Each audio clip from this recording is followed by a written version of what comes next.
നോക്കൂ, നമ്മുടെ നാടിൻ്റെയൊക്കെ സൗന്ദര്യം ഒന്ന് വേറെ തന്നെയാണല്ലേ. പഴയകാലത്തെ കുളവും പരിസരവും തെങ്ങിൻതോപ്പും വയലും ഇപ്പോഴേറെക്കുറെ ഇതെല്ലാം മാറ്റം സംഭവിച്ച് കഴിഞ്ഞു. പലയിടങ്ങളിലും ഇവിടെയും പുതിയ റോഡ് വരാനും ഒക്കെ ആയിട്ടൊക്കെ അത് മാറ്റിമറിച്ചു. അതും വേണ്ടതാണല്ലോ.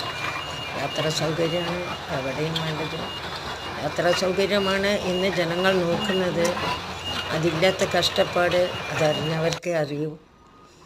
അതുകൊണ്ട് കേന്ദ്രം തന്നെ മുൻഗണന എടുത്ത് ഇതെല്ലാം ചെയ്ത് തന്നതിൽ ആത്മാർത്ഥതയും സന്തോഷവും ഒക്കെ ഉണ്ട്. നാട് ഏറെക്കുറെ നന്നാകാനാണ് വഴികൾ. വാഹനങ്ങൾ പോവാത്ത ഇടങ്ങളായിരുന്നു ഈ ഭാഗങ്ങളൊക്കെ. ഇപ്പോൾ എല്ലാം ശരിയായി വരുന്നു. വളാഞ്ചേരിയിലെ ചില ഏരിയകളാണ് ഇതൊക്കെ, മലപ്പുറം ജില്ലയിൽ. അങ്ങനെ ഒന്നിനൊന്ന് മെച്ചപ്പെട്ട് വരുന്നു. എങ്കിലും ശാന്തസുന്ദരമായ ആ ഓർമ്മകൾ